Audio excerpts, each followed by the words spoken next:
So Lonnie Walker was unable to carry the Lakers to victory last night. I warned you on Tuesday that the Warriors were coming for their 3-1 revenge from 2016. Are you getting nervous yet? Not nervous at all, with a caveat surrounding Anthony Davis, obviously. So slightly nervous. Well, Anthony Davis got elbowed in the head in this game. It appeared he suffered a concussion. The Lakers are now being cagey about whether or not he did or did not suffer a concussion, and we're going to get the injury report later today. If he gets put in concussion protocol, it's almost impossible to clear the protocol by Friday's Game 6. That would be devastating for the Lakers. No Anthony Davis, and blowing the 3-1 lead is absolutely on the board of potential outcomes. Now, I'll more say to Anthony Davis and on concussion protocol in a moment. First, though, about last night. Nothing about last night was surprising. I am now, forget that stupid corgi that's going viral, I am a documented 11 for 11 in correctly picking the winner of every single Lakers playoff game, including last night when I picked the Golden State Warriors.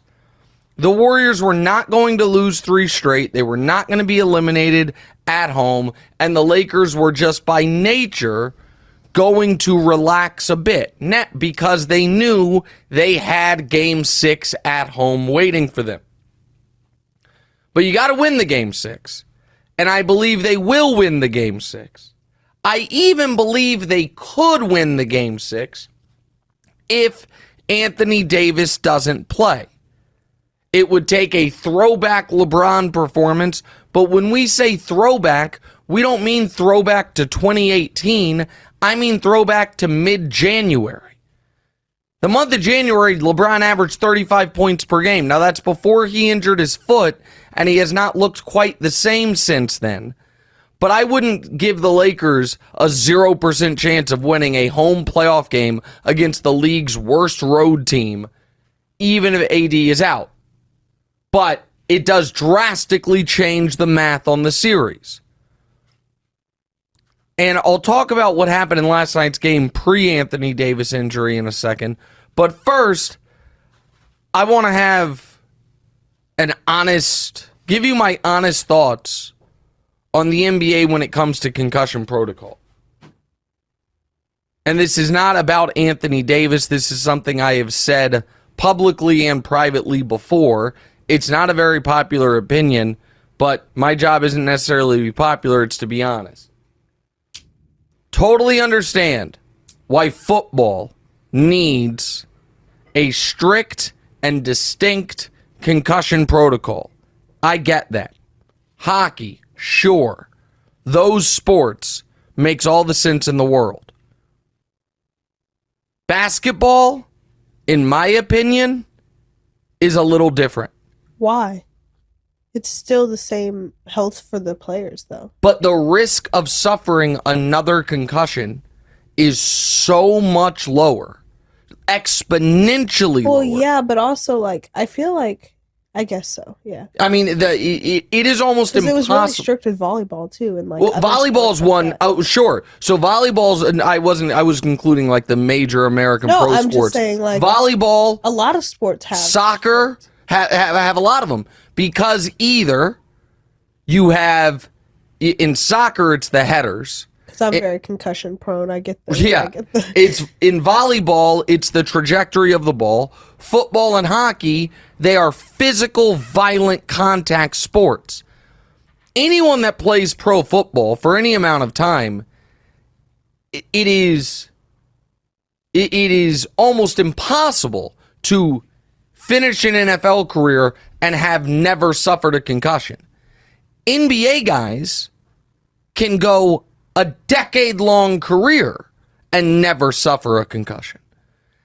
So, because the risk profile is so different, I am, and again, I've said this before, this is not about the Lakers, it's not about Anthony Davis. I am okay with if a guy, once he is, here, let me back up a bit. If they think you may have suffered a concussion in that game, and they say you cannot return to that game, I'm totally fine with it. Even if the player's like, no, I'm good, I want to go, because there is the possibility that they are not of their right mind. They're not seeing clearly, they're not thinking clearly, any of those things. But once we are a day removed, if a player has all his faculties about him and is told in basketball, listen, you suffered a concussion, you're not exhibiting any symptoms, you feel fine. However, if you were to go play and you were to suffer another concussion in such a short window of time, the damage could be terrible. I am okay with that player saying, I hear you, I understand that, I am choosing to play. Just like I'm okay with rock climbers. They say, oh my goodness, this is incredibly dangerous. And it says, okay, I hear you, I am making the choice. It is trickier in sports where concussions are part and parcel with the sport, almost the cost of doing business. But in basketball, they are so rare that I am okay, and I know some doctors out there probably hate hearing me say this, and they vehemently disagree, so be it. I am okay with if somebody says, all right, I understand the cost-benefit analysis, I've done the risk profile of this, I am comfortable taking that risk because I want to try to win a championship, because I want to keep playing. And so I don't know what's going to happen with Anthony Davis. Now, if he plays, there were some things last night that make me even more optimistic about the Lakers' chances. The Warriors were absolutely lights out from three in the first quarter of that game, and they could not separate. The Lakers had found a way for large parts of that game to score effectively, efficiently, and somewhat easily on that Warriors defense. And it was a 3-point game with a minute left in the first half. The very end of the first half was brutal. The Lakers then cut it to 7, cut it to 8, cut it to 9. Then AD goes out with an injury, and the wind is out of the sails. And so nothing from yesterday's game makes me feel like, oh, the Warriors solved the problems the Lakers present to them. And I know Steve Kerr has talked about wanting to wear down LeBron and Anthony Davis. Well, that knife cuts both ways, because you absolutely run the risk of wearing down Steph Curry, the smallest guy out there that has the ball in his hands all the time. And Steph played another 40 minutes last night, 7-game series in round 1, high minutes throughout this series, and super high usage. Now, speaking of Steve, the other noteworthy thing about last night's game is the referees basically decided we're going to let them both sides play with reckless abandon. That obviously impacts the Lakers far more than it impacts the Warriors because of their styles of play. And because Draymond, if you give him that latitude, will, to his credit, take as much advantage of it as is possible.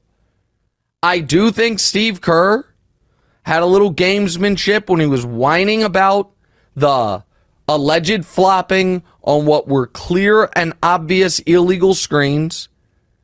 And I think that he got a very favorable whistle yesterday, but that is part of playoff basketball. Part of playoff basketball is working the refs, setting the narratives, and getting a favorable whistle at home. And so we'll see what it looks like in Game 6. I'm gonna guess Anthony Davis is going to play, and if AD plays, the Lakers win. If he doesn't play, it's going to take a 35, 10, and 10 from LeBron, which would be an epic performance, but that is obviously a lot to ask of a guy in year 20 at age 38. Hey, thanks for watching. Hit the subscribe button to get more from the show, and make sure to click the bell to get notified every time new content drops. Check out full episodes of What's Right wherever you get your podcasts, or just click the link in the description below.